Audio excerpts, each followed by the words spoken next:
Hello friends, welcome to our YouTube channel JEE Multiverse. तो आज हम करने जा रहे हैं पाथफाइंडर का एनएलएम चैप्टर से बिल्डअप का क्वेश्चन नंबर 3। तो पहले पढ़ते हैं क्वेश्चन को। तो क्वेश्चन में हमको दिया है कि a light and inextensible string of length L equal to 20 metre tied between two nails support a frictionless pulley of weight 10√2 from which a block of weight 10√2 is also suspended as shown in the figure. The nails are fixed in a level a distance x equals 10√2 meter apart. Radius of pulley is 10 centimeter. How much normal reaction per unit of its length does string apply on the pulley? तो पहले बनाते हैं इसका rough diagram जो कि हमको पहले से क्वेश्चन में दिया हुआ है। तो कुछ है इस तरह से, यहाँ पे दो नेल्स है जहां से स्ट्रिंग को मतलब हमने मतलब स्ट्रिंग है वो ऐसे लबड़ रहा है और मतलब एक पुली है जिसपे एक ब्लॉक कनेक्टेड है, ठीक है।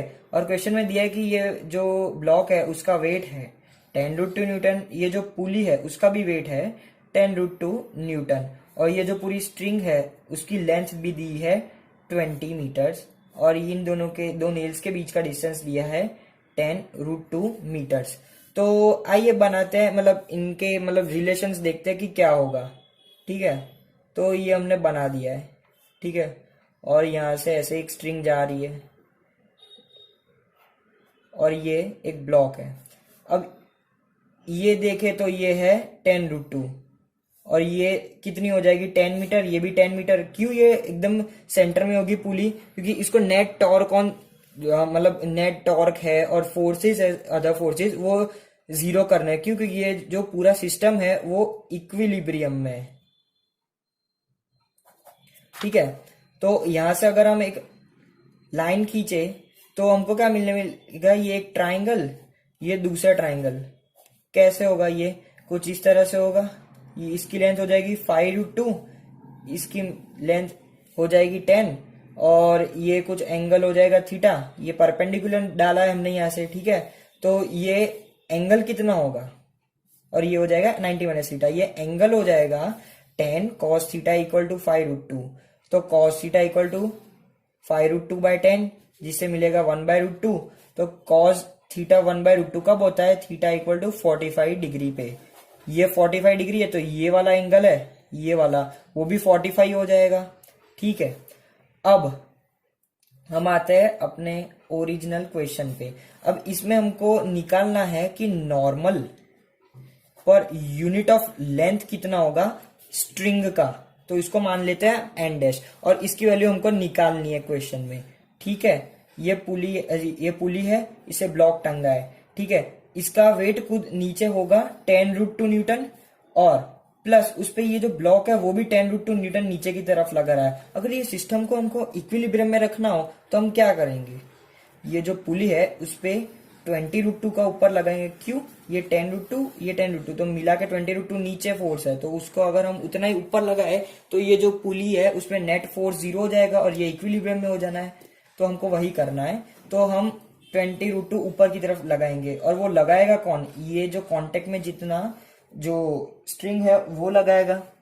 तो अगर हम वो कॉन्टेक्ट एरिया का रफ स्केच बनाए तो वो कुछ इस तरह से होगा, कुछ इस तरह से, ठीक है। ये सेंटर है, यहां से अगर हम देखें तो ये वाला जो छोटा वाला पार्ट है ये कुछ इस डायरेक्शन में फोर्स लगाएगा। ये स्ट्रिंग का छोटा सा पार्ट ये वाला है वो कुछ इस डायरेक्शन में लगाएगा, और जो फोर्स लगाएगा वो पार्ट कितना होगा? यहाँ से लेकर यहाँ तक की ये जो स्ट्रिंग है, यहाँ से लेकर यहाँ तक की जो स्ट्रिंग है वो लगाएगी, ठीक है। अब हमको नेट फोर्स ऊपर की तरफ चाहिए, वो कितना चाहिए? 20√2। तो ये वाला फोर्स है उसका कुछ ये वाला कंपोनेंट यहाँ पे लगाएगा, ये वाला फोर्स है उसका भी ये वाला कंपोनेंट यहाँ पे लगाएगा, और मिला के वो सारे कंपोनेंट यहाँ वाला उसके सारे कंपोनेंट होकर होना चाहिए 20√2 न्यूटन, ठीक है। अब हम इसको कैसे सॉल्व करेंगे? इसको हम इंटीग्रेशन से सॉल्व करते हैं। तो इंटीग्रेशन करने के लिए हमको क्या करना पड़ेगा? तो ठीक है, अब हम यहाँ पे कुछ बनाते हैं पुली और स्ट्रिंग का कॉन्टेक्ट पार्ट, ठीक है। वो कुछ इस तरह से है। यहाँ पे अगर मैं लेता हूं ये वर्टिकल से थीटा एंगल, ये एंगल थीटा है, थीटा एंगल पे डी थीटा वाला एलिमेंट, ये एंगल हो जाएगा डी थीटा। ओके, और ये वाला एलिमेंट यहाँ पे कैसा फोर्स लगा रहा होगा, यहाँ पे छोटा सा फोर्स dn लगा रहा होगा। वैसे यहाँ वाला कोई एलिमेंट लूंगा वो भी dn dn dn dn कुछ लगेगा। अब ठीक है, तो ये वाला आर्क की लेंथ क्या हो जाएगी, आर्क की लेंथ क्या होगी, आर मल्टीप्लाई बाय ये बीच का छोटा सा एंगल डी थीटा, तो आर डी थीटा हो जाएगी ये वाला आर्क की लेंथ।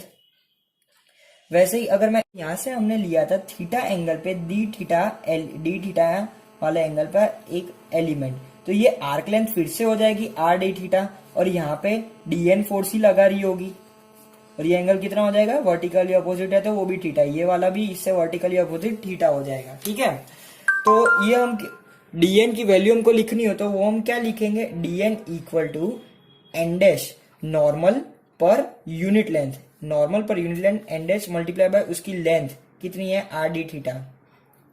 और यहाँ पे जो नेट नॉर्मल लग रहा है उसको हम लिखना तो कैसे लिख सकते हैं, ये dn उसका ये थीटा वाला एंगल मतलब ये कॉस थीटा वाला कंपोनेंट इसको बना रहा होगा, कंपोज कर रहा होगा, वैसे ही यहाँ का dn का cos थीटा वाला इसको कर रहा होगा, और dn का जो sin थीटा है वो दूसरी साइड वाले को मतलब बैलेंस कर रहा होगा। ठीक है, तो हम लिखेंगे नेट नॉर्मल इक्वल टू ये dn का cos थीटा, ये dn का cos थीटा, मतलब 2 टाइम्स dn का cos थीटा, और इसका भी इंटीग्रेशन करना पड़ेगा हमको। ठीक है, अब हम इसको सॉल्व करते हैं, 2 टाइम्स और जो नेट जो नॉर्मल है उसकी वैल्यू तो हमको पता ही है कितनी है, 20√2 है। ठीक है, तो और dn की हमने यहाँ पर वैल्यू क्या लिखी थी, यहाँ पर वैल्यू क्या लिखी थी, n dash r d theta. ठीक है, तो वो हो जाएगी यहाँ पे n dash r d theta और मल्टीप्लाई बाय कॉस थीटा। हम इसमें लिमिट्स क्या डालेंगे, लिमिट्स डालने के लिए हम फिर से एक बार डायग्राम को कंसल्ट करते हैं। हमने यहाँ पे जैसे dn लग रहा था उसके लिए कौन रिस्पॉन्सिबल था, यहाँ वाला जो पॉइंट था, एंड वाला पॉइंट से लेकर यहाँ वाला मिडल वाला पॉइंट, और ये बीच में एंगल कितना है, ये एंगल वो तो है π/4 और 45 डिग्री, वो तो 45 डिग्री है, π/4 कह सकते हैं। वो कहाँ से, यहाँ से, मतलब 0 से लेके π/4। तो ठीक है, हम यहाँ पे लिमिट्स डाल देते हैं 0 से लेके π/4। एन डैश तो एक कांस्टेंट है, आर भी एक कांस्टेंट है, तो 2 multiply by n dash multiply by r की वैल्यू कितनी थी, 10 सेंटीमीटर। अब उसको हम ऐसा यूनिट में लिखेंगे तो 1/10 मल्टीप्लाई और इंटीग्रेट कर देंगे cos theta d theta, cos theta d theta, limits वही π/4 और यहाँ पे 0, इसकी वैल्यू आ जाएगी 20√2। ठीक है, 2 times n dash by 10 cos theta d theta का इंटीग्रल होता है sin थीटा, और उसकी हम लिमिट्स वही π/4 और 0, 20√2। ठीक है, अब ये हम इसको सिंप्लीफाई कर देंगे तो एन डैश मल्टीप्लाई बाय ये π/4 डालेंगे तो 1/√2 और 0 डालेंगे तो 0, तो 1/√2 0 और यहाँ पे नीचे 5 और ये हो जाएगा 20√2। अब इसको हम सिंप्लीफाई करके एन डैश की वैल्यू निकाल सकते हैं 200 न्यूटन पर मीटर। तो अगर आपको हमारा सॉल्यूशन अच्छा लगा हो तो आप हमारे चैनल को लाइक शेयर एंड सब्सक्राइब कीजिए।